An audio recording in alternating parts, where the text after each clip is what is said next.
Hi everybody, my name is Todd Espelin. I'm the Executive Artistic Director of the Fort Wayne Youth Theater. Thank you all very much for showing up. I want to thank some other folks before we get started with this. First and foremost, I would like to thank Kelly Updike and everybody here at the Embassy Theater for opening their home up to us and allowing us to celebrate Harvey right here on this very stage in the very building that is responsible for bringing Harvey to our community. So, yes. Thank you, Embassy Theater. I'd also like to thank Corey, Luke, Mike, and last but not least, Miriam for creating such a beautiful atmosphere with which we could celebrate Harvey. So thank them very much as well. So nothing in my life has prepared me to come out somewhere and memorialize an individual who is a legend. And Harvey is a legend. And I don't say that lightly, and what I mean by that is legends are not just people for what they do, but legends become legends because of the stories that we tell about them. And everybody out here has a Harvey story. We do. And these are stories that we not just tell to Harvey, but they're stories that we tell to each other over dinner, backstage during a technical rehearsal. We all have a Harvey story. Matter of fact, I can kind of see everybody. Can you all do me a favor? I want you, if you have a Harvey story, please raise your hand up high in the air. These are stories where Harvey has said something to you that is so profound, it has blown your mind and made you see yourself differently in the world, or something that Harvey has done that is so funny that you can't believe it came out of Harvey. Let me see. Hands up, hands up, hands up. Excellent, good. Don't worry, I'm not going to pick you. I have a Harvey story, and my Harvey story actually goes with this. And let's be honest, Harvey would have hated all of this. And what I mean by that is not that he wouldn't enjoy the love or the accolades, but Harvey always wanted to put other people first so that they realized their greatness and not take up the spotlight. The reason why I know this is because I have a Harvey story. So my Harvey story is this. At the end of my first year here at Fort Wayne Youth Theater, we had a volunteer celebration. And this was a chance for us to celebrate all our youth artists, their families, the board of directors, donor sponsors, everyone who volunteers time to make Fort Wayne Youth Theater a really great and vibrant organization in our community. And we, the staff, we thought this would be a great opportunity to do something for Harvey, to show him how much we love him and care about him while he's still with us. So we created this Lifetime Achievement Award that we gave to Harvey. And then everything really got out of control. The mayor was declared that day of the volunteer celebration Harvey Cox Day, and the mayor showed up, and at that celebration gave him the Lifetime Achievement Award, and the mayor gave him the proclamation saying it's Harvey Cox Day, and the entire audience, when we gave him that, they stood up and they gave him a standing ovation, and I took a picture that was actually up on the screen. I took a picture of Harvey with his award, all the people around him loving him, and after that happened and people sat down, Harvey came up to me and grabbed me by the arm and pulled me in close and said, "I hate you."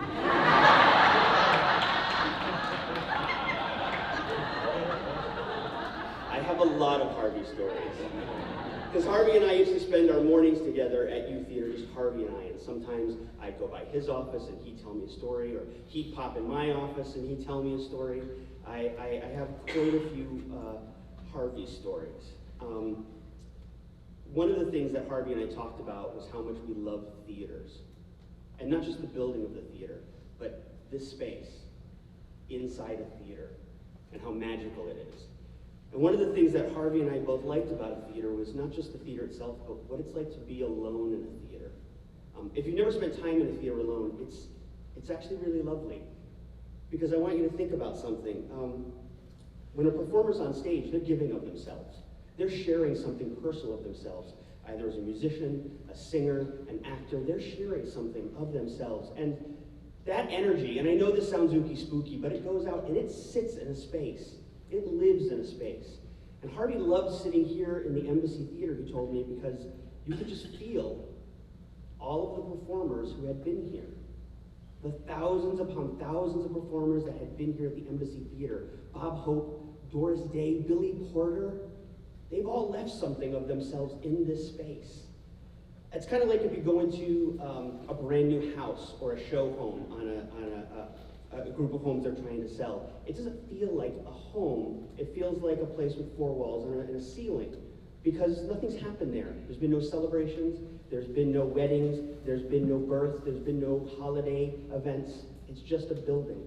But a theater contains all of that energy that people give to it and share into the theater. Kind of like what we're doing right now, sharing stories about Harvey in this theater that are going to sit here forever. So I'm going to ask you all to do me a favor. Everybody who raised your hand, who has a Harvey story, stand up for me right now. Please. I'm not going to pick you, I'm not going to drag you on stage. But what I'd like for you to do, for me, not no, do this for Harvey. I'm going to count to 3 and say go. When I say go, even you guys, I want you to share your Harvey story. I want you to share your voice and speak your Harvey story into this space so that it's here in this space. Is everybody ready? 1, 2, 3, go. Harvey once told me that he used to go after shows and hang out with Henry Fonda. And apparently Henry Fonda is not a nice man until you get a few drinks into him.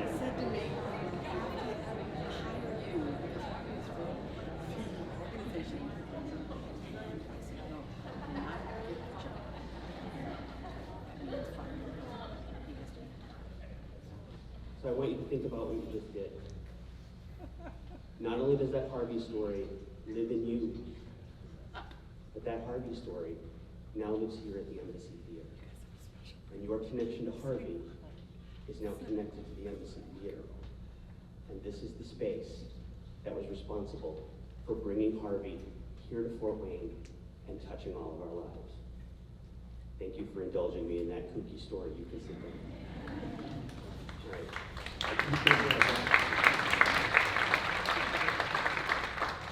I'm going to get out of the way because we have much more entertaining people than myself. We're going to have a good old-fashioned Broadway medley for a wonderful showman, and I want to thank Chris Razor, Brad Beauchamp, Lindsay Hoops, and Emily Showquist for all of their talents.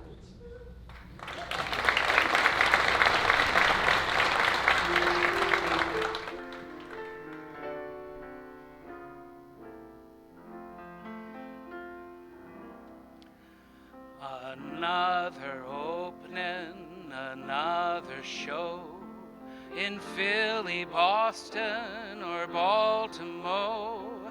A chance for stage folks to say hello. Another opening of another show. There's no business like show business, like no business I know. Everything about it is appealing, everything the traffic will allow. Nowhere can you get that happy feeling while you are stealing that extra bow. There's no people like show people, they smile when they are low. Even with the turkey that you know will fold, you may be stranded out in the cold. Still they wouldn't trade it for a sack of gold. Let's go on with the show. I'm Chris Razor. I wanna be a producer, put a hit show on Broadway. I wanna be a producer, lunch at Sardi's every day. I wanna be a producer, wear a top hat and a cane. I wanna be a producer and drive those chorus girls insane. Brad Beauchamp, ladies and gentlemen. Unpack the luggage, la la la. Pack up the luggage, la la la. Unpack the luggage, la la la. Hi-ho, the glamorous life.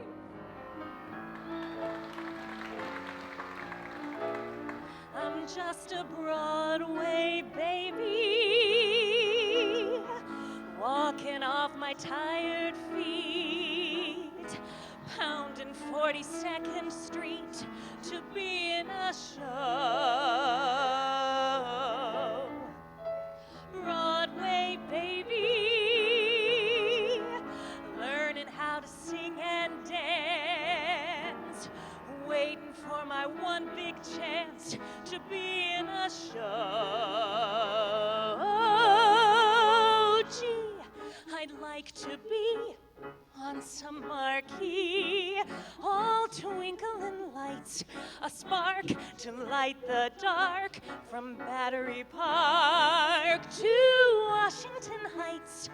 Someday maybe, if I stick it long enough, I can get to strut my stuff.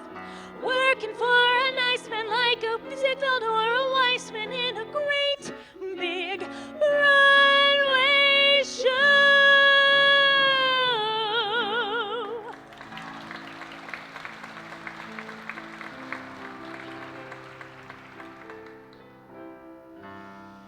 Give my regards to Broadway. Remember me to Herald Square. Tell all the gang at 42nd Street that I will soon be there. Whisper of how I'm yearning to mingle with the old-time throng. Give my regards to old Broadway and say that I'll be there and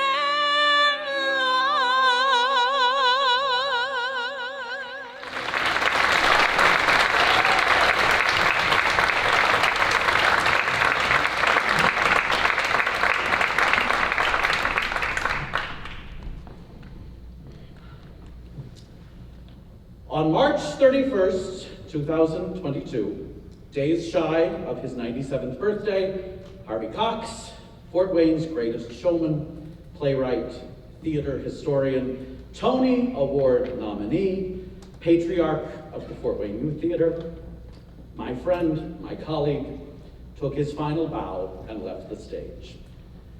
Harvey may not have been born in a trunk, as the saying goes, but as the scion of a theatrical family, he did sleep in one as a baby. He was born April 3rd, 1925, in Glen Cove, Long Island. His father, Harvey Sr., was a promoter for Paramount Pictures, and the trunk that he used to transport posters and publicity stills in by day, which we actually have out in the lobby tonight, served as Junior's crib by night. The Cox family first moved to Fort Wayne briefly in 1929, and again in 1939 when, prodded by his wife to settle down, Harvey Sr. took on management of this very theater, then called the M-Boy. With a family in show business, it's no wonder that some of Harvey's earliest memories included watching from the wings as Al Jolson sang, or a trip to the barber shop with a guy named Bing Crosby. After high school, Harvey was accepted, but passed up Carnegie Tech for the bright lights of Broadway. In one of the few stories that he actually shied away from telling his students, lest it sound too easy, he booked his first Broadway show just days after getting off the train in Times Square. Broadway, touring, stock, radio, and television roles soon followed. Most notably, Harvey acted for 3.5 years in the original Life with Father, still the longest running play in Broadway history. He also spent time as a partner in a summer stock theater, an industrial advertising show director, and a film production manager. In 1958, he married actress and dancer Jean Hansen, and they added 2 children, Anne and Christopher, who are both with us here tonight, to their family.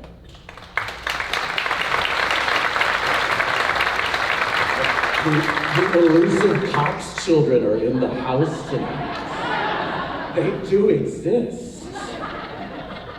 When his father, by then the owner of Quimby Village and what is now the Clyde Theater, needed help running the business, Harvey came home to Fort Wayne. He thought he'd be here 6 weeks, but echoing his mother's words decades earlier, Jean convinced him that Fort Wayne, not New York, was the place to raise their children. So they saved. After selling Quimby Village, a few short-lived professional ventures followed, and Harvey received the phone call that would change his life and the life of thousands of young artists. The year was 1977, and Fort Wayne Youth Theater needed a new director. Once again, underestimating his longevity, figured he'd stay a few years. In the end, he led as Youth Theater's executive artistic director until 2010, when he became artist in residence for a total of 45 years.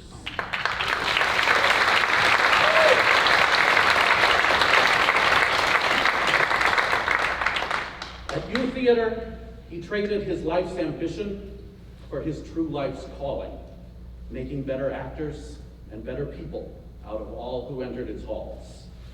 During his tenure, I figured it out, he taught thousands of students in over 800 Saturdays of acting classes and directed hundreds of plays and musicals, many of which he wrote himself. In 2014, Harvey celebrated his beloved Youth Theater's 80th anniversary by writing and directing his final play, an adaptation of Youth Theater's very first show, The Steadfast Tin Soldier, or as all of the posters read, The Steadfast Tin Solomon.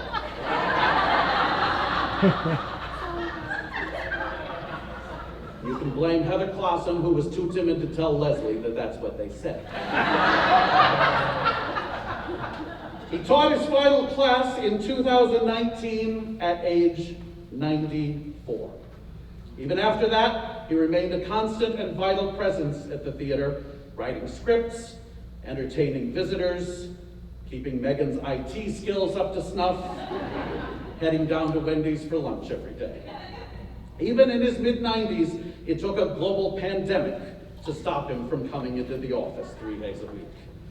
While his name has become synonymous with Youth Theater, Harvey was not just a prolific director, but a popular performer with Fort Wayne Civic Theater, Arena Dinner Theater, First Presbyterian Theater, and IPFW Theater, plus many more.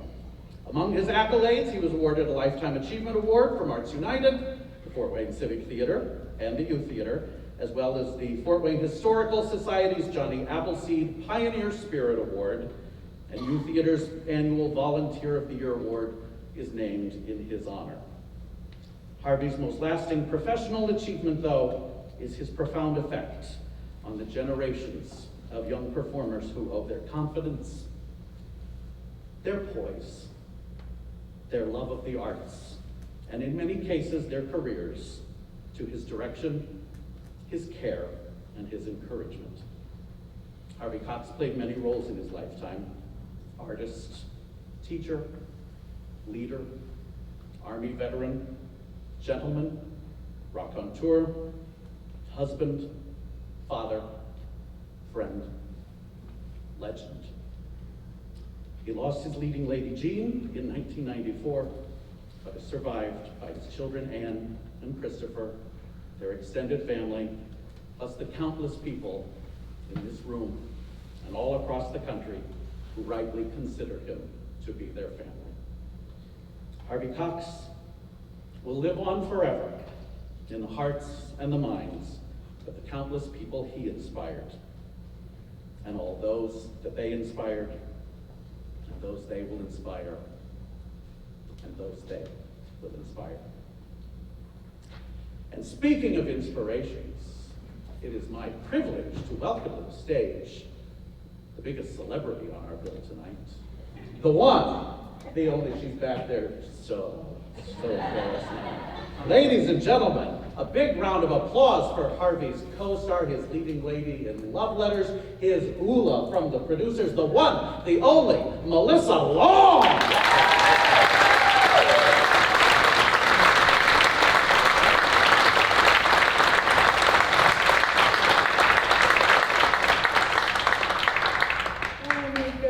Thank you very much, Christopher. He grabbed the tissues backstage and that sent me over the edge.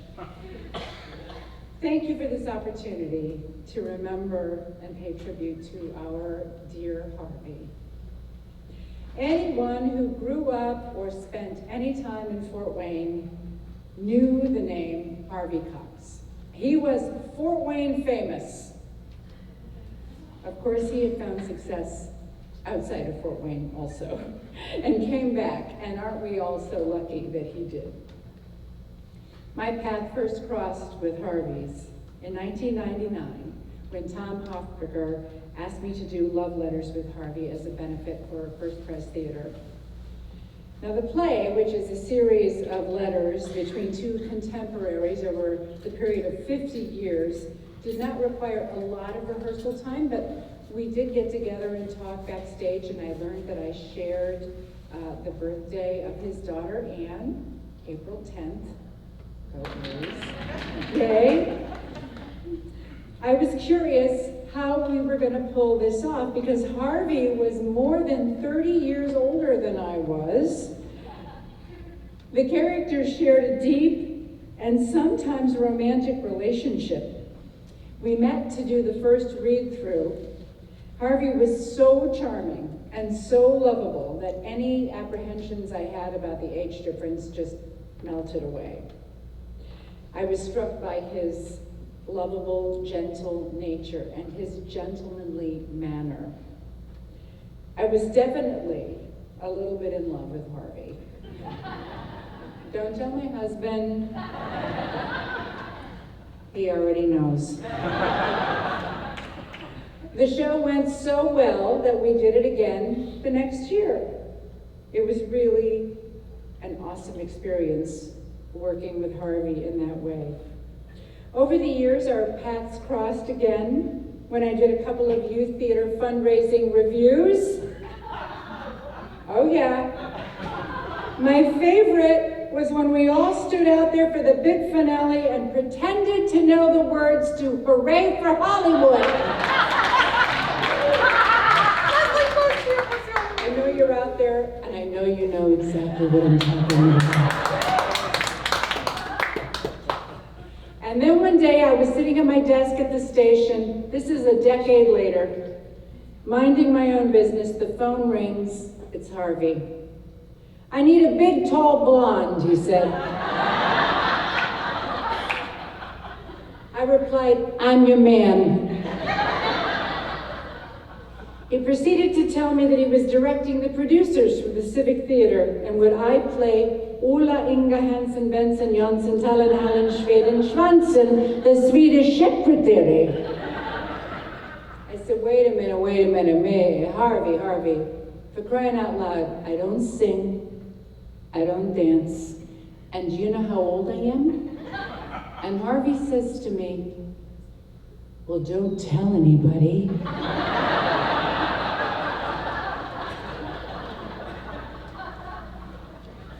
Anyway, it turned out to be such a gift to me because it was one of the most fun and challenging experiences I have ever had. And fun and challenging experiences for young people out there, you know, you collect them and you just love them.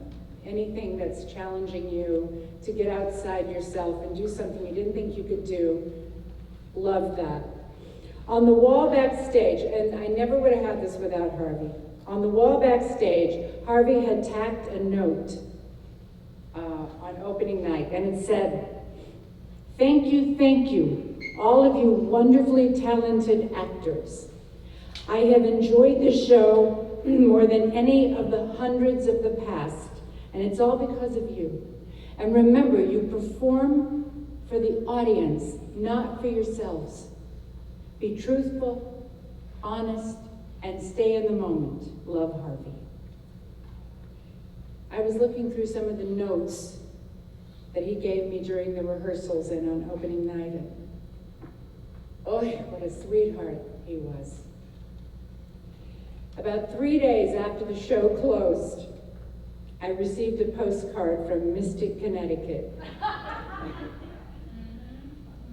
In Harvey's almost illegible handwriting.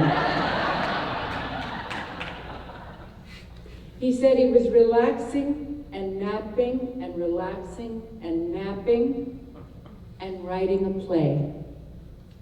And he continued, I so wish there was time to share another one with you. Dear Harvey, don't we all?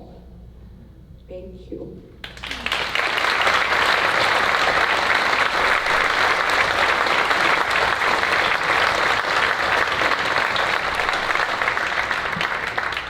Melissa actually reminds me of the thing that I forgot to do. I was going to put out an email blast asking you all to bring all of your Harvey notes with you tonight because I thought we could help each other decipher them. And we would finally know what he was trying to tell us. In 1977, not too long after he had returned to Fort Wayne, Harvey played what he always told me was one of his favorite roles in the theater. And that was the role of Ben Stone in Arena Dinner Theater's production of Follies. And so here now I would like to present to you the lovely and talented Leslie Beauchamp with a song from Follies.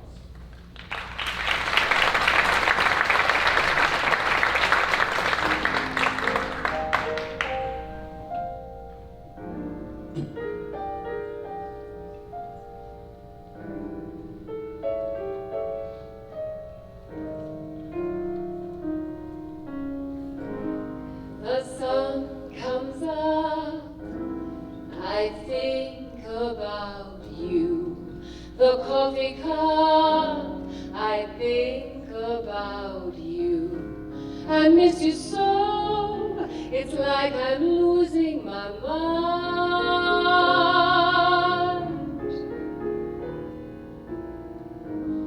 The morning ends, I think about you. I talk to friends and think about you.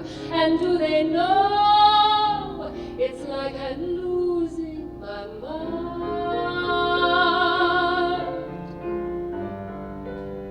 All afternoon doing every little chore. The thought of you stays bright. Sometimes I stand in the middle of the floor, not going left, not going right. I dim the lights and think about you. Spend sleepless nights to think about you. You said you loved me, or were you just being kind? Or am I losing my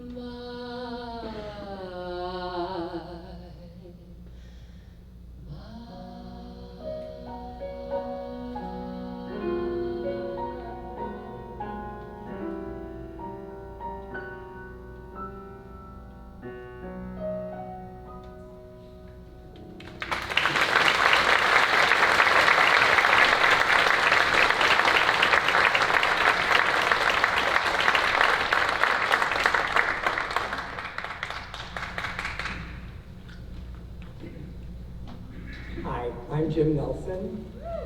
And I'm Jim Tuzik. And I'm here to tell you the story about Harvey and the suitcases. It's a very sweet story, but you'll get it. About 18 years ago, which I can't believe it's been 18 years, we did a play called Caught in the Net. And Harvey played my father.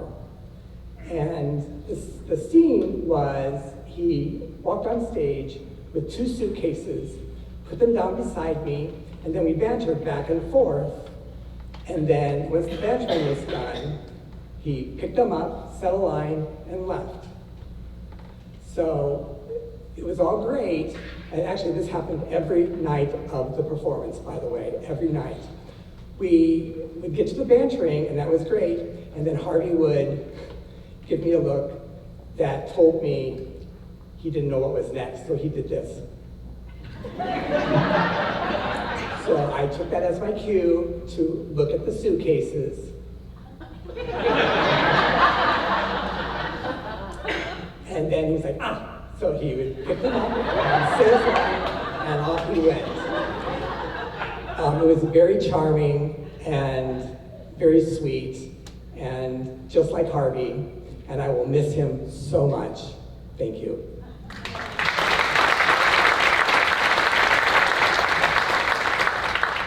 So yeah, I was in the same show with Jim and Harvey, and it was my pleasure and honor to be there. And my story is kind of the same thing. So as Jim said, Harvey played Jim's dad, and the character in the script, I don't even think he had a name. He was just dad. But it did say that the character was equal parts forgetfulness and cussedness. So that's Harvey Cox playing a forgetful, dirty old man. The tickets just sold themselves, right? So as we're rehearsing this thing, Chris Murphy, who directed it, had the idea to kind of, as these things happen, to enhance the character by having Harvey do a dirty gesture to the female characters in the show. And it was, of course, the old classic boob honk, which is, this. But it wasn't just the one-handed boob honk, it was the two-handed boob honk. And the funny thing about it was, Harvey just could not do this.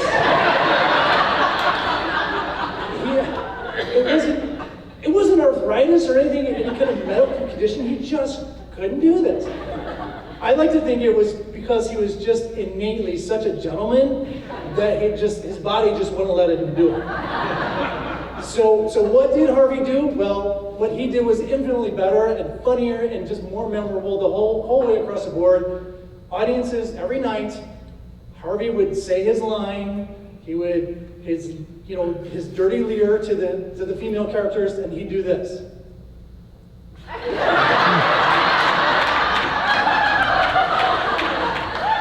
Like geese honking at you, right? And it was so much better. The audience would howl, we would try so hard not to break character, and any actor will tell you, those moments when you're trying not to break character are the best moments of the show. And for that moment and infinitely more moments like that, I will forever be grateful to Harvey. So thank you.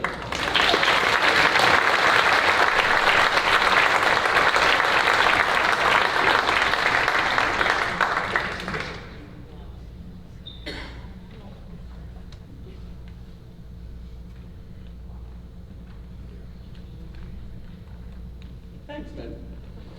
Another show very associated with Harvey Cox Jr. is the play, Harvey, which he performed numerous times throughout his lifetime. And so I am pleased to welcome to the stage now with a monologue from Harvey, Mr. Gavin Drew.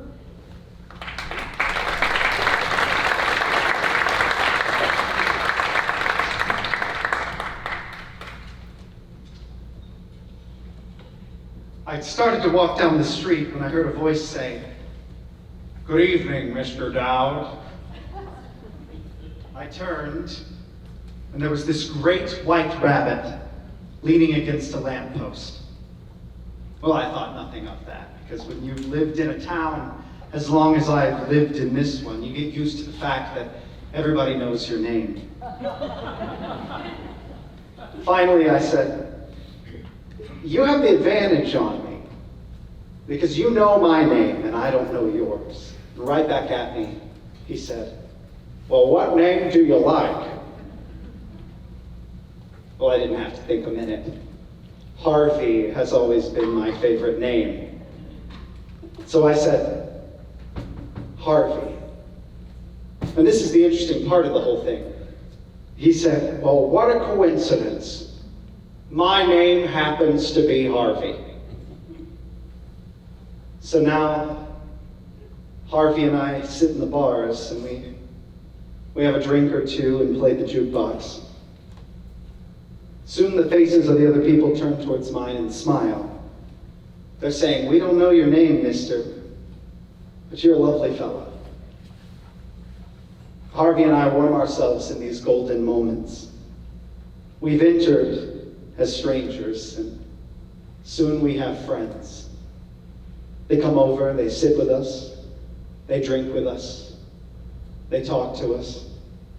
They tell us about the big, terrible things that they have done, and the big, wonderful things that they will do, their hopes, their regrets, their loves, their hates, all very large, because no one walks into a bar with anything small.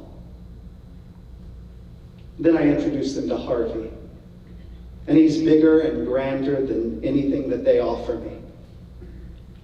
And when they leave impressed. The same people seldom come back, but that's envy. Years ago, my mother used to say to me, she'd say, in this world, Elwood, you must be oh so smart or oh so pleasant. Well, for years I was smart. I recommend pleasant. And you may quote me.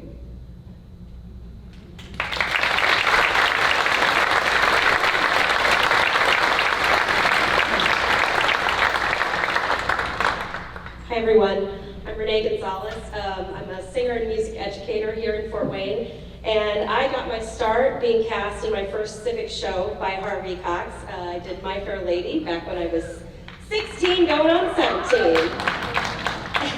All those people are applauding because they were all in the cast with me 22 years ago. So I just, as we were doing this rehearsal, I'm sitting there and looking at all these people that I'm still doing theater with 22 years later, and I owe that to Harvey because he made theater so magical for us all. He made everything so wonderful. And I remember my first week of rehearsal at My Fair Lady, and he mentioned, I think, some famous actor, it's probably James Dean. And I think we all have these stories, or maybe you have or haven't heard of some of these people that he knew. But for me as a teen who was really into old Hollywood and movies, I thought that he was messing with me. I walked back and I was like, Harvey just told me that he knew James Dean? That's a joke, right? He's just messing with me. They were like, no, for real, he knew all these people. And he did. He did acting school with all these famous actors who he just viewed as other people. And that was what was so amazing about Harvey is he just had all these stories about them. And I've got to name drop a few. So one time he said that he went on some go-sees. That's when they would go to different agencies. He used to go with Carl Malden and Leslie Nielsen. So Leslie Nielsen from Naked Gun, and Carl Malden was in Streetcar Named Desire, and all these other movies, famous movies. And they were all character actors, but they were all different kinds of character actors. So they would go as a trio to these things. And then another time he said, oh, I remember I'd get out of acting class and Marlon Brando and I, we would go to the drugstore in Times Square and we'd just split a hamburger. Yeah, like you do. What? But he really did. He just viewed everybody that he met with the same equal love and affection and joy. And so it got me thinking about all the stars that he knew. And when he passed away, my friend Mike Brower posted on social media that he always told him that Singin' in the Rain was one of his favorite shows that he did at the Civic. And that was my first lead at the Civic. I was 18 years old, and he cast me as Kathy Selden in Singin' in the Rain. So I thought we would share a little number from that. This is You Are My Lucky Star.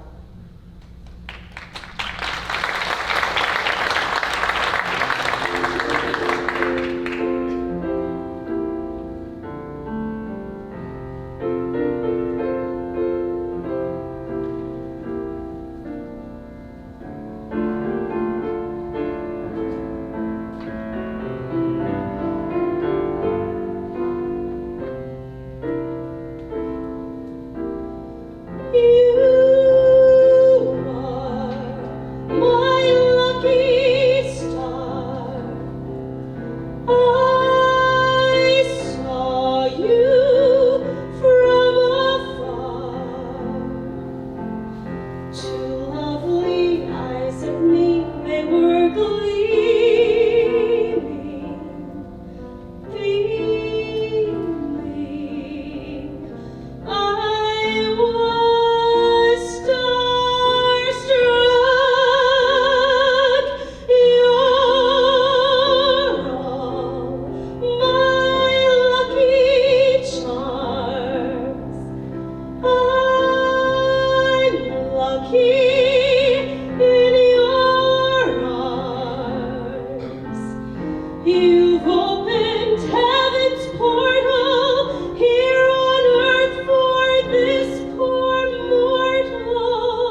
We decided I was too short behind the lectern.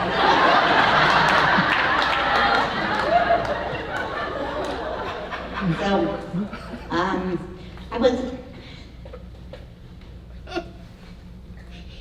was lucky enough to work as Harvey's assistant for 8 years, and that was a true pleasure that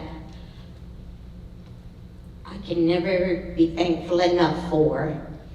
And when I did leave and move to New Jersey, Harvey every year when he would go to visit Ann in Connecticut, he would take time in New York and call me, and we would meet up and go and see a show and have dinner together, and they were treasured times.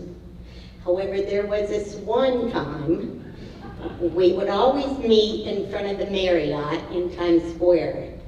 And the one time I get there, and I'm waiting, and it's like, all right, where is he? What's happened? Why isn't he here? And of course, cell phones were in existence, but it is Harvey and I, so we did not have one of those things.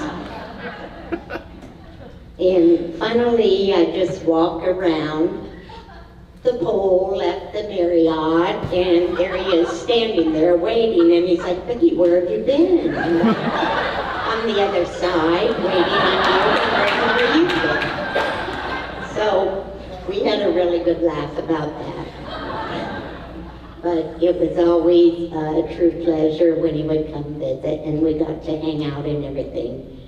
And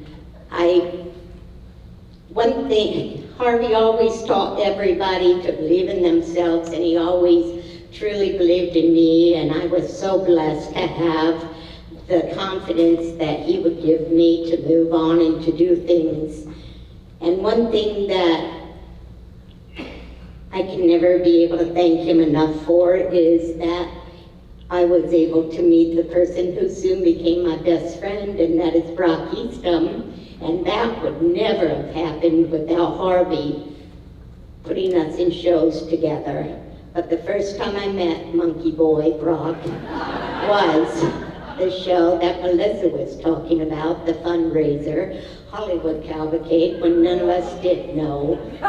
Hooray for Hollywood. But we were actors and we faked it, and we were not. But Harvey's just a beautiful, beautiful soul that anybody who ever met him was a truly blessed person. And I love him, and I will miss him forever. And thank you.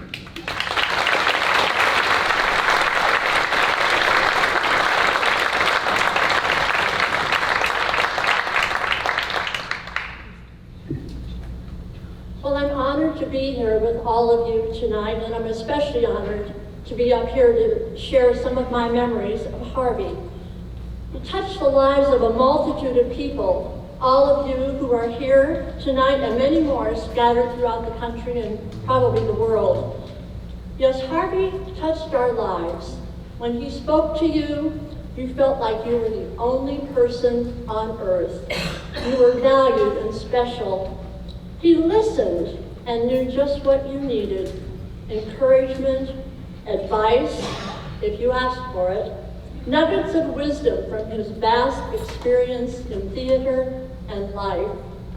He had a handshake for you, or a pat on the back, or a hug, and always a smile. Oh, that smile. It lit up a room. The first time I saw Harvey, I was in the audience of Follies. He was on stage, a confident, poised, classy performer, a natural, and oh, that smile. I eventually did meet him and discovered that along with that stage presence was humility. Later, I became a youth theater board member, and when the position of assistant director became available, I applied and was chosen to work with this great man, although it certainly wasn't work. To spend each day with Harvey Cox down in that little youth theater dungeon that his very presence brightened, it was a privilege. Along with youth theater stuff, we always had time to chat. He'd ask about my family, and he always wanted to know about our dogs and cats because Harvey loved animals too. At that time, I was also directing plays at a church and sometimes writing them. He always wanted to know what I was working on and if I was writing, and if I wasn't, he'd say, "You keep at it." I wanted to know all about Harvey too, beginning with Life with Father. He was delighted to share, getting his hair stripped of its color and dyed red, having custom-made shoes made for his costume, laughing at performance foibles, that darn up-center sliding door that came off the track mid-scene, and those on stage were fighting hard not to break character. And of course, tales about his co-stars. He regaled me with other stories, meeting Spencer Tracy after a show he was in and going backstage, and also meeting Katharine Hepburn, who was on her hands and knees scrubbing the dressing room floor for Tracy. A kiss from Joan Blondell, dating Jocelyn Brando, yes, Brando. Getting an audition tip from a fellow actor and being able to get the role. Anytime I mentioned a fondness for a golden age actor or actress, without a doubt, Harvey would give me a copy of a film or a biography of that person. One special treat was a stock photo of Jean Harlow and Marie Dressler in Dinner at 8. Harvey and I loved that scene, and we always giggled when we talked about it. Usually once a week, Harvey and I went to lunch, and from 1999 to 2003, that was our routine. During that time, I was directing a production of Life with Father at the church. I asked Harvey to take a cameo, and he was delighted to do so. On opening night, he gave the young actor playing John the cufflinks that he wore when he portrayed that role on Broadway. The actor was so moved, we all were, but that was Harvey, the very best. When my church theater work expanded, I regrettably resigned from youth theater, but we resolved to remain lunch buddies, and we were for the next 16 years until 2019. The last 4 years of lunch dates, my husband, Leon, joined us. We picked Harvey up at the Arts United Center on those days, and we so enjoyed our lunches together with him. When Harvey finally retired, he didn't want us to pick him up at his house. He was quite frail at that point, but knowing Harvey, he was thinking of us and probably thought it was too far to travel from Columbia City just for lunch. I was sad. We kept in touch with cards and notes, but over time his stopped. I so missed him. I got reports from time to time, and when I heard that maybe I could visit Harvey at home, I wrote to Chris, who graciously invited Leon and me. And so 2 weeks before Christmas, I got an early Christmas present last year, a visit with Harv. There he was, seated and dressed immaculately, of course. And when we walked in the room and he saw us, there was that smile, and we were all smiling. It was a short visit, but I was so grateful. I was even more grateful a few months later. When Harvey had been admitted to Stillwater Hospice, I contacted Anne, asking if we could visit her dad, and she said yes. When we arrived, Harvey was in a deep sleep. I knelt beside him and told him that we'd come to visit him. And still asleep, he stirred and reached out for my hand and held it. When we left about a half an hour later, I again spoke to him very quietly as he slept, and this time he took both of my hands in his hands and held them so tightly. At that moment, even as his life drew closer to eternity, Harvey knew that I needed that final embrace. It was difficult to leave, but I knew that it was time to say goodbye. And now it's time to say my final farewell to Harvey. actor, director, teacher, playwright, and above all, my friend. Good night, sweet prince. Rest in peace, dearest friend, till we meet again. Thank you.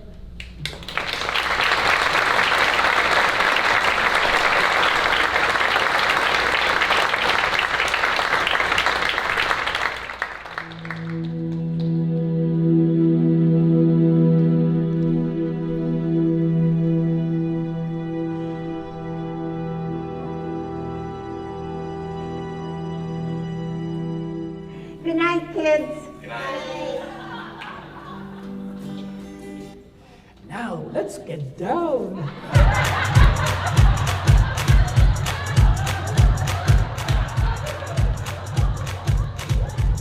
Isn't it time you get in gear at Gig? You can buy, sell, and rent it all at Gig. Sound gear, recording gear, lighting gear, instruments. Get it all for less at Gig. You get the most for your bucks at Gig, where the gear is always sweet.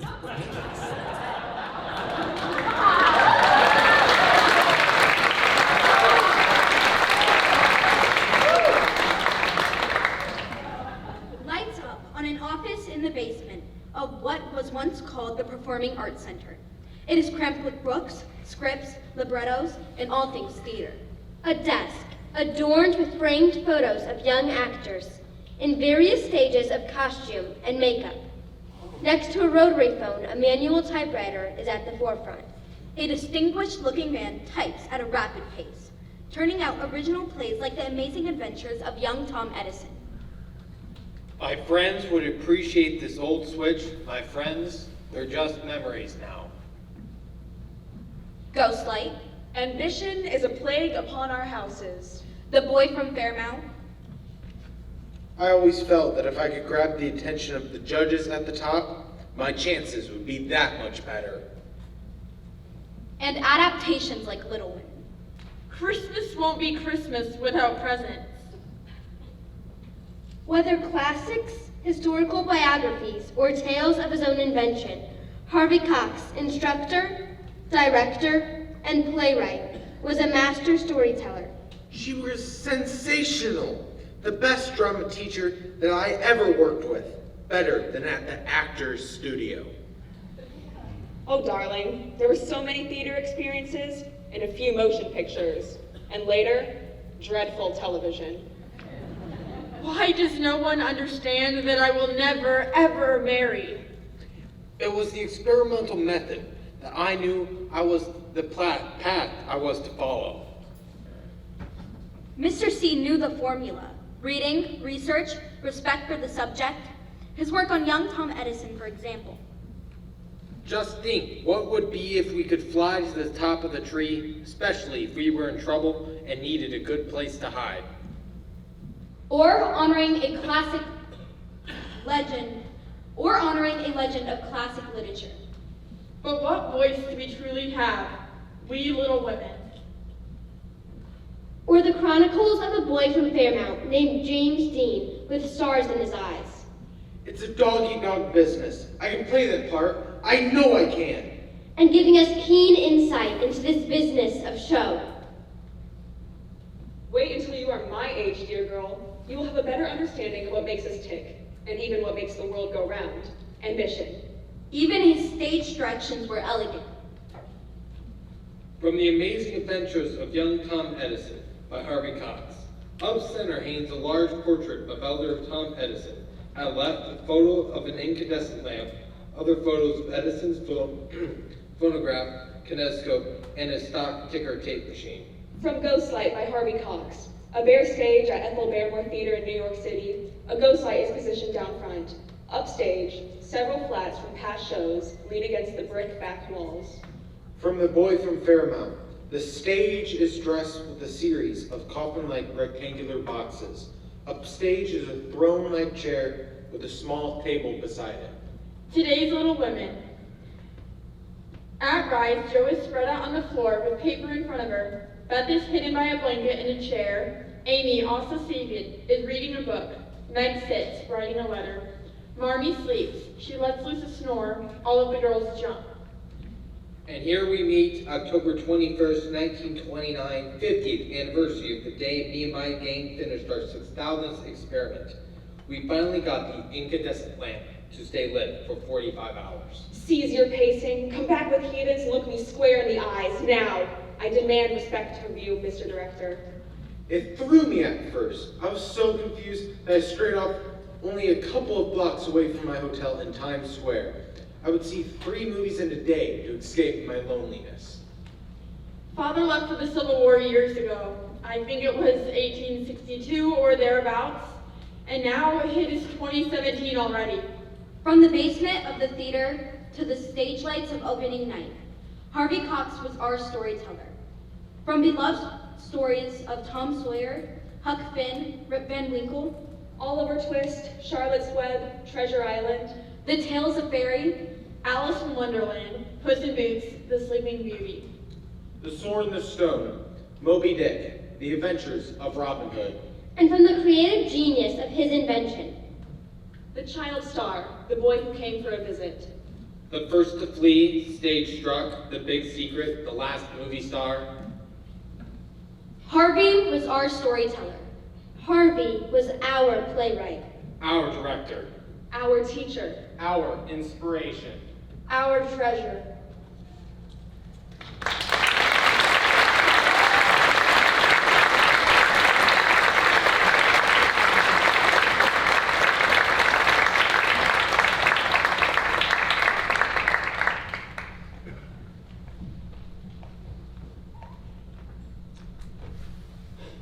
I'm Kirby Volz, and I had the fortune of doing several things with Harvey, one of which was, I don't remember the year, but he was directing Life with Father at First Presbyterian Theater. And Carla Escoza and I were working on the set, and First Pres did not have a fireplace. So we went to the Civic and found a fireplace in the basement, got it up on the lift, took it out, and then we had no mode of transportation to get it from the Arts United Center to First Presbyterian. Now, mind you, this was in January, and we all know what Fort Wayne streets are like in January. Well, the only option we had is Carla and I just wheeled it down Main Street. Now, Harvey, never being one to miss an opportunity for publicity, called the Journal-Gazette.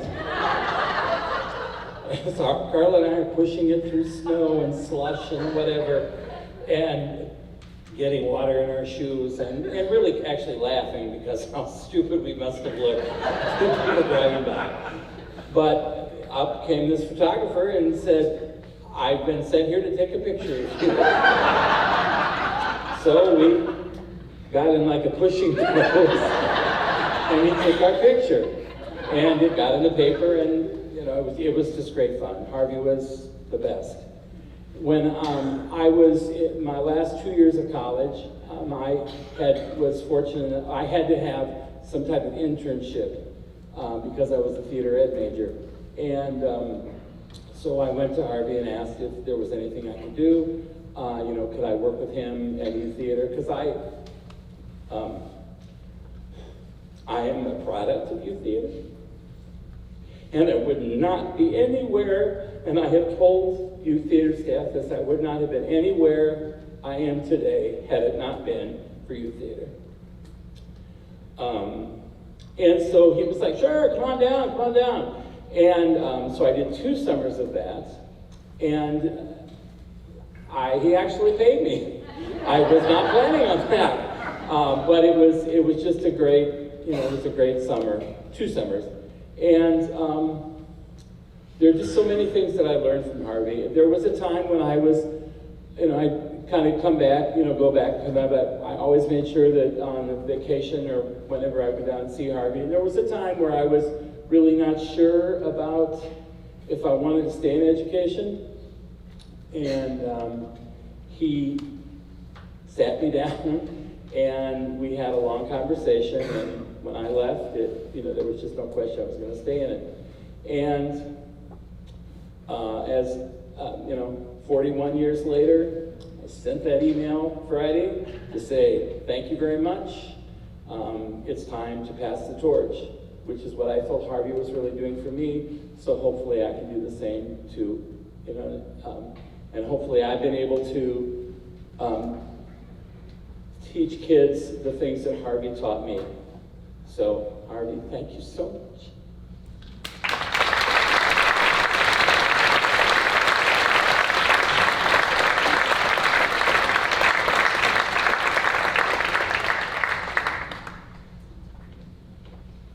Good evening, everyone. My name is Tony Didier.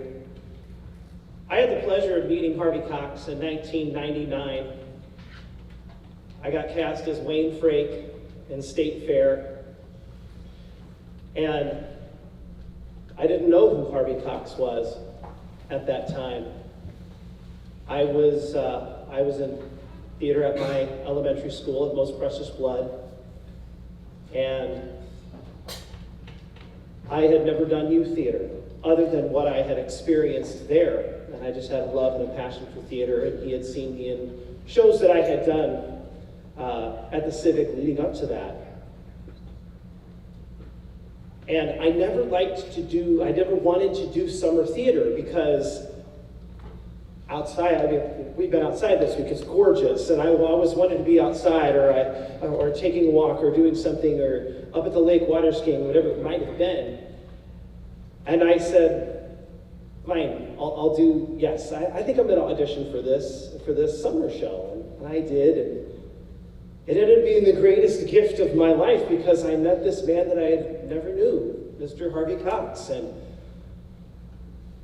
I had never been directed by somebody with such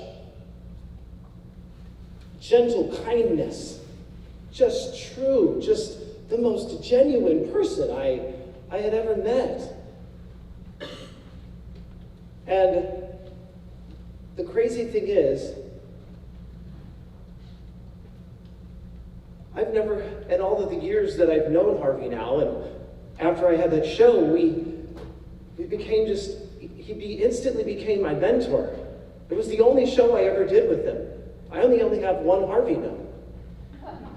How is that? I'm thinking to myself, really, you're really screwed up, Tony. You've done so many shows with him and you only did one. But I think that that's what he was meant to be for my life, because that one show led to so many lunches, so many visits down in his office, dinners at my house. My daughter was born the day before Harvey's 76th birthday. And even though I don't have a picture of myself with Harvey Cox, I have a picture of him holding my little girl. It is the most beautiful picture. The way he looked at my Faith Ann was the most beautiful thing. It was who he was. And I can only imagine that that's the way he looked at Chris and Ann when he held them. I had so many firsts with Harvey. I remember when I went to New York for the first time, and I went and saw my first Broadway show. And I remember before I went, I said, we're going to see Billy Elliot at the Imperial. And we all know the story about the Imperial. When I got there, and I had to take a picture of it to say, look, Harvey, I'm going into the Imperial, and there's the stage door we used to wait for Gene. And I was so proud to show him that picture. I was so happy that that was my first show, was going to be at the Imperial, which was such a special place for him. And I remember when I decided that I was going to go to New York and I was going to give it a shot. He was the last dinner that I had at my house before I left, telling him that I was going. And he said something to me, and I think we can all remember this. And I said, Harvey, I'm moving to New York. I'm going to give it a shot. And he said, oh, how wonderful. I'm so happy for you. I'm so proud of you. And I remember when I did my first audition. The first call was to my wife. I wasn't going to make that mistake. My second call was to Harvey, and I remember walking down 46, just thinking to myself, Harvey did this. I can't wait to call him. And I called him, I said, Harvey, I auditioned for the national tour of Jersey Boys. I probably won't get it, but I just had to call you and tell you that I did it. I auditioned for a show in New York City, and he said, how wonderful. I'm so happy for you. I'm so proud of you. And when I decided to come back, he said the same thing. When I told him the reasons that I came back, for my kiddos, I needed to be here. How wonderful. I'm so happy for you. I'm so proud of you. My theater director when I was growing up was not the nicest man in the world. He was kind of mean. He was he belittled kids. He was just kind of nasty, Some people think that that's the way to get through to people. And in all of my days, I never wanted to be that way if I ever directed kids. And I remember the day that I got the opportunity, right after I got back from New York, to direct youth theater at Most Precious Blood Catholic School, where I got my start in theater, my youth theater. And I called Harvey, and I told him, I'm going to direct youth theater, Harvey. Oh, how wonderful. I'm so happy for you. I'm so proud of you. Those are the words that will stick in my head for the rest of my days. Because every single time I stand in the auditorium where I got yelled at and screamed at, I would always, and now I'm directing in that hall. And I have moments where, man, in youth theater, sometimes they just push us to the limit. You've got 63 kids in Wizard of Oz on stage, and you're thinking, why did I choose to do this? But that moment, I get to the edge, and I feel like I might pop, and I feel like I might break. I think to myself, what would Harvey do? What would Harvey say? How would he speak to these children? What would Harvey do? And in honor of that, next up is the lovely Renee Gonzalez, going to make me cry again, singing a song that would epitomize the philosophy of how Harvey chose to direct.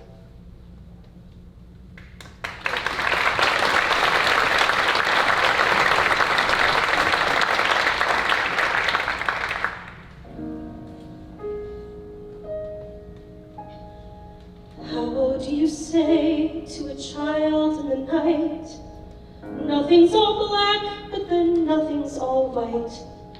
How do you say when you know that it mightn't be true?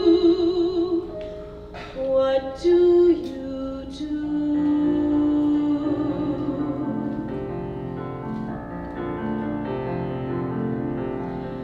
Careful the things you say, children will listen. Careful the things you do, children will see and learn. Children may not obey, but children will listen. Children will look to you for which way to turn, to learn what to be. Careful before you say, listen to me. Children will listen. Careful the wish you make. Wishes are children. Careful the path they take. Wishes come true, not free. Careful the spell you cast, not just on children, Sometimes the spell may last past what you can see and turn against you. Careful the tale you tell, that is the spell. Children will listen.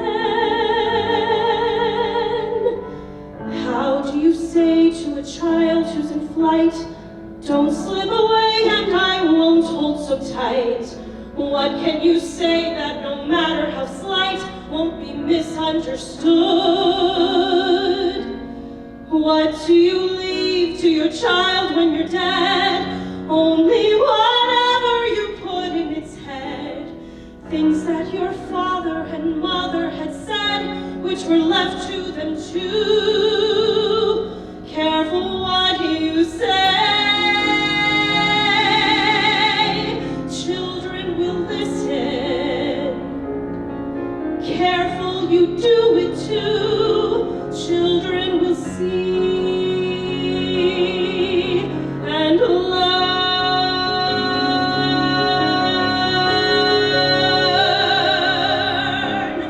Guide them but step away. Children will listen. Tamper with what is true, and children will turn, if just to be free. Careful before you say, listen to me. Children will listen. Children will listen. Children will listen.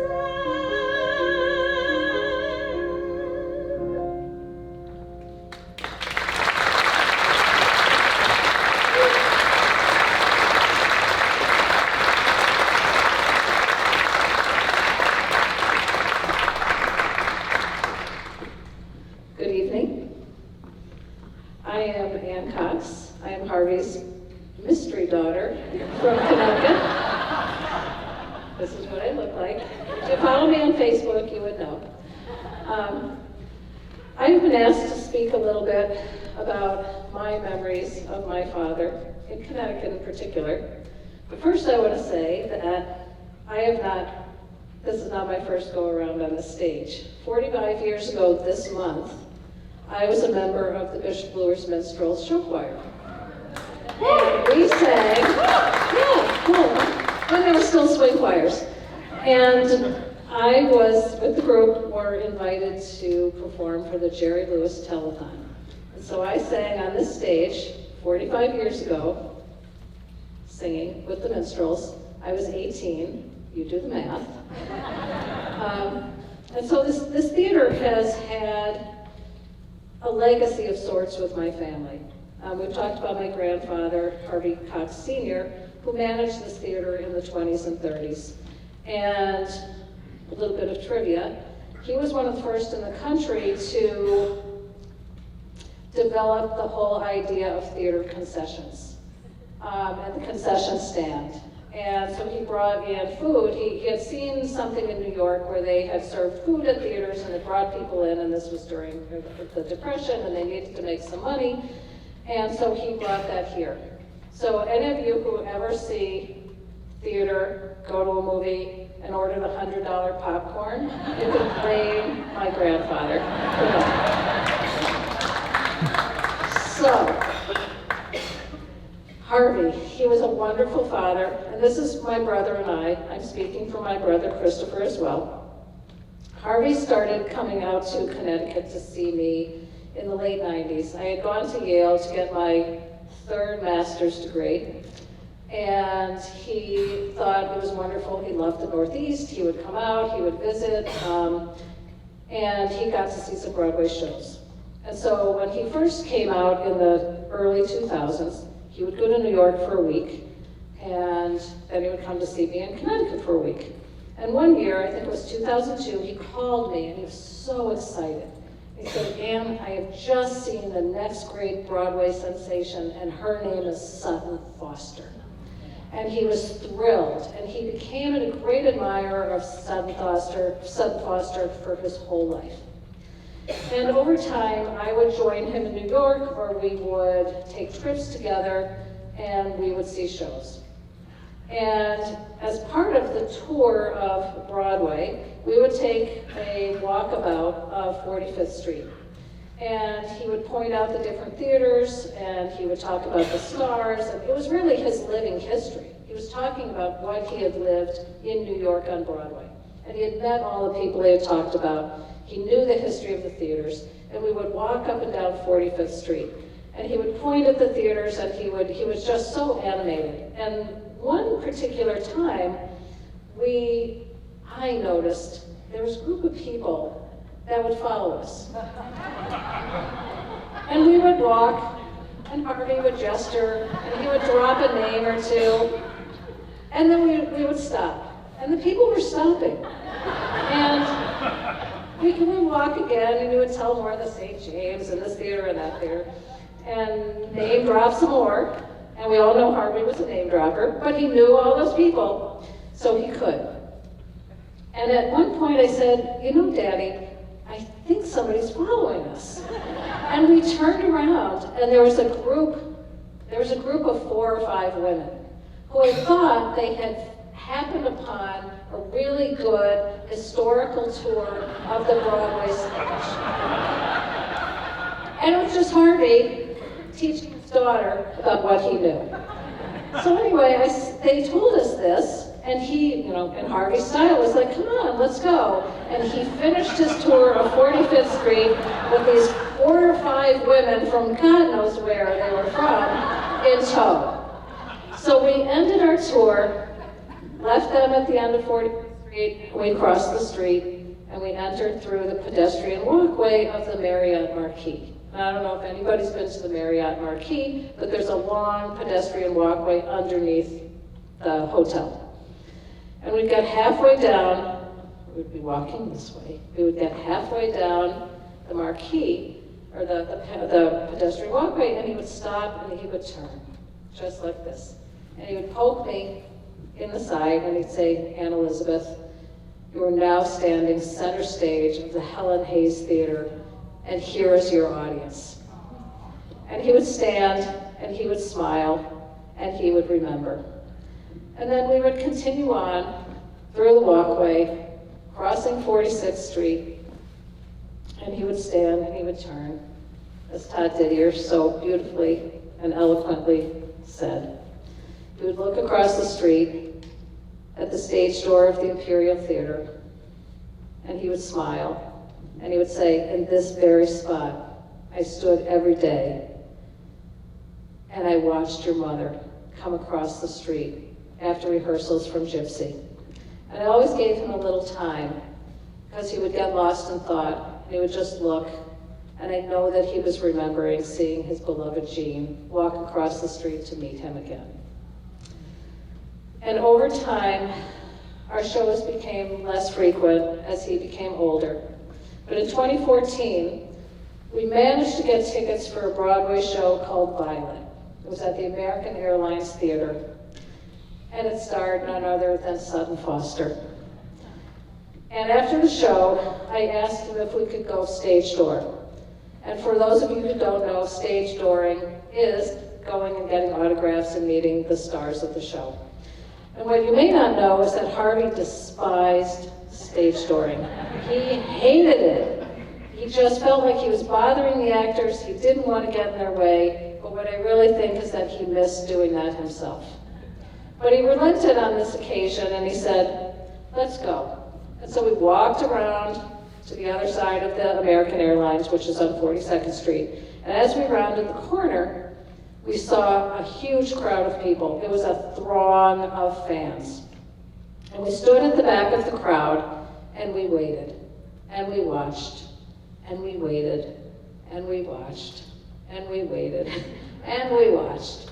And finally, I said, stand here, do not move. I didn't want to lose him in the big crowd. And I made my way through the crowd, and I got to the front, where her security detail was obviously standing. And as I got to the front, I took a step, and I hit my mark, and the door opened. And here comes Sutton Foster, out the door. Walking towards me, she started signing autographs. And I don't know, I got some courage that day, and I said, Sutton. And she stopped what she was doing, finished signing her autographs, and she looked at me. She walked over and she said, how may I help you? And I said, Sutton, my dad and I are here, and we just saw your show, and we want you to know how wonderful it was. I said, my father's 89, he's a Broadway veteran, and he's standing over there. And she took my arm, and we walked maybe 10 or 12 feet to the edge of the crowd, much to the chagrin of her security detail. And we stood there for a moment, and she looked over at the crowd, and she took my arm. And again she said, where's your father? And I pointed, and I could see the top of his head from his glasses up, his white hair. And she reached up as tall as she could, and Sutton Foster is very, very tall. And she yelled, Harvey, it's me, Sutton Foster. And up shot a hand, and he waved at her. And then she said, thank you for paving the way, for allowing me to do what I do. And this is all across this crowd. And then she went back to signing her autographs, and I met up with Harvey again. And as we were walking back to the hotel, he said, imagine that, I'm so lucky, Sutton Foster saw me. And it was so kind of her to recognize what a fellow Broadway performer had done for her. She saw him and she recognized him. And as Harvey got older, and as he got more frail and less able to walk, our trips to New York stopped.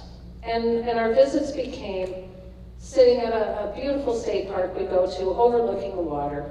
And he would look at the water and we would talk, and he'd sit under the trees. Connecticut had these magical trees, like Fort Wayne has no trees. But it was a forest to him. And so we'd sit under the trees, and every visit ended with a visit to a place called Dad's.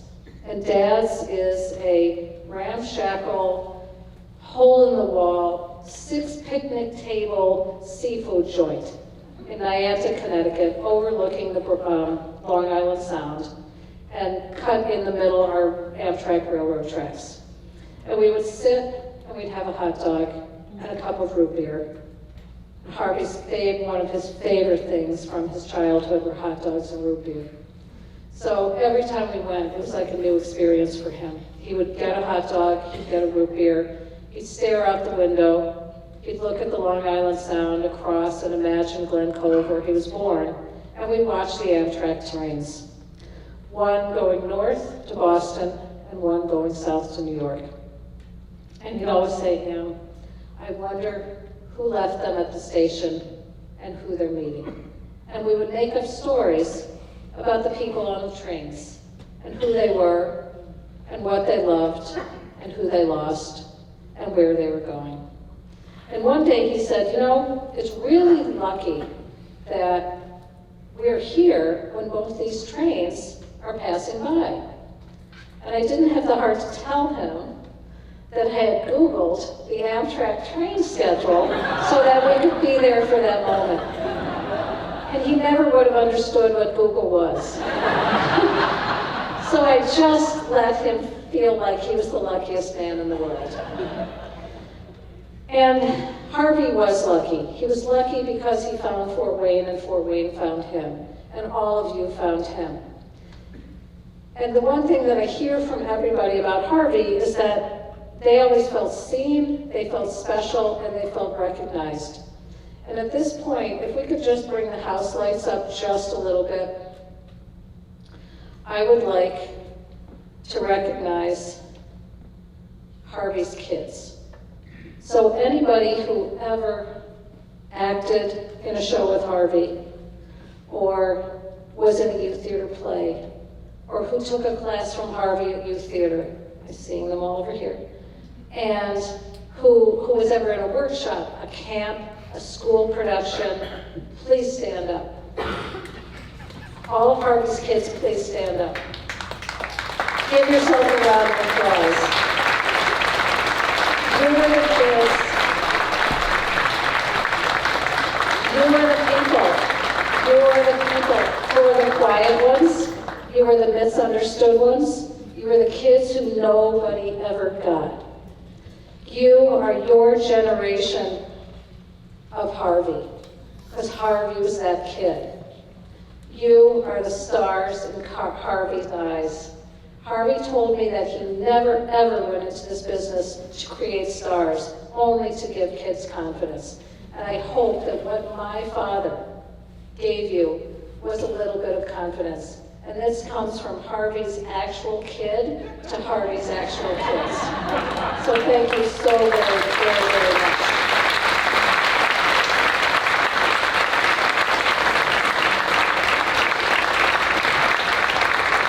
I would also like anybody, you can sit down.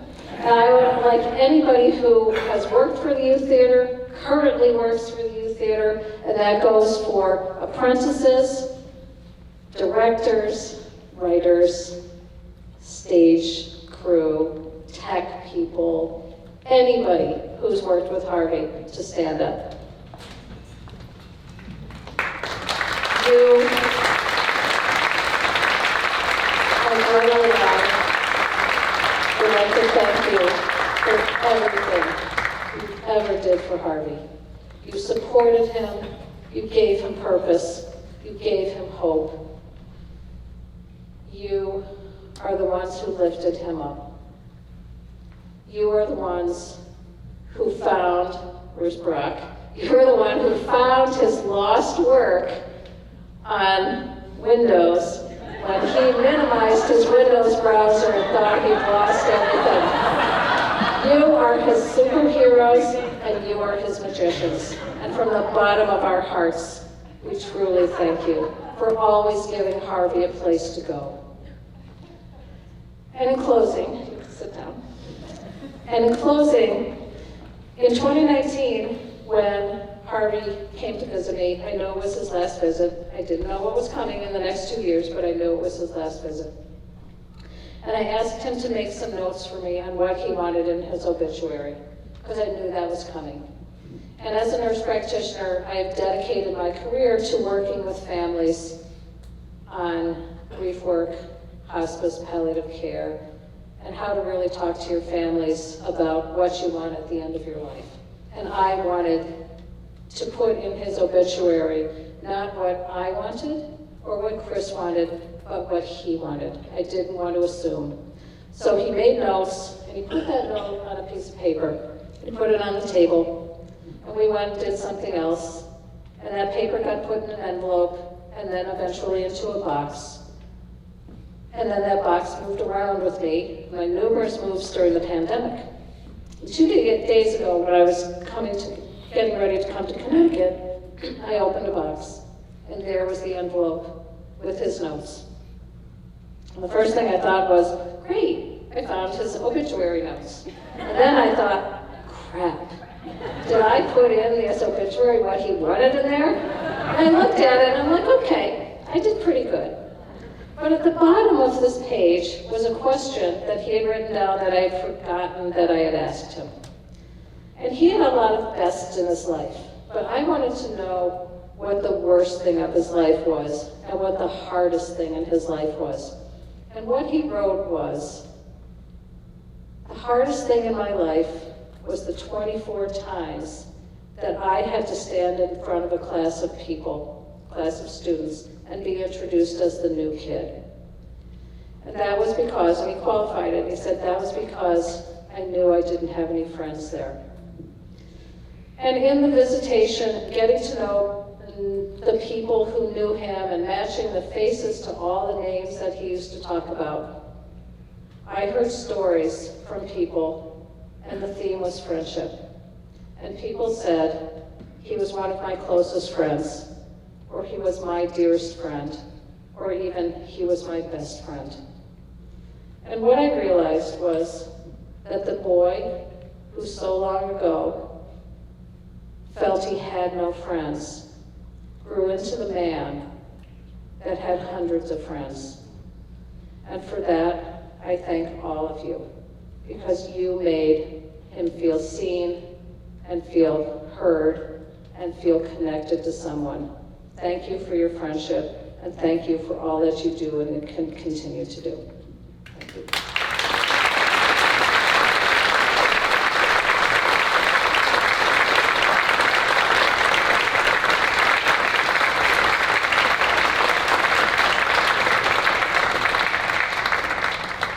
Thank you so much for coming out, honoring Harvey, and please stick around for a very special message at the very end. So, as we have alluded to numerous times over the evening tonight, Harvey was a part of a very special rendition of the song Hooray for Hollywood. So it seems a fitting ending to our evening that we conclude tonight's program with a very special rendition of Hooray for Hollywood. Like Todd said, when that is over, please stick around for a very special message. But I would like to invite all of our performers back out onto the stage. And we're going to invite all of you, if we want to bring the house lights up a little bit, we want all of you to sing Hooray for Hollywood. The lyrics are not printed in your programs. There is one person in this room who knows the lyrics. It's Leslie Beauchamp. Everybody else, all right, there you go. Arwen knows them too. Everybody else, do the best you can, and God bless.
I was in the 3rd grade when I saw a production of Oliver Twist, starring Dickie Moore, who was the leading children's actor at the time, and I decided that's what I want to be. So from that moment on, I knew where I was headed, and I have loved every child who ever walked into there, some more than the others, but it's the greatest part of my life, because they give so much to you, and they're so eager, and they're so open, and so innocent. It's wonderful. But I've rarely had a child walk in who was not respectful, who was not there to work. If they come in and they don't want to work, I try to teach them. You have to work, you have to keep trying, you have to keep improving, but there is nothing like getting a little bud in a child and watching it bloom, suddenly bloom. It's the greatest part of my life. And I've had a great life. It's been colorful and exciting. I have been very, very lucky. So thank you for having me.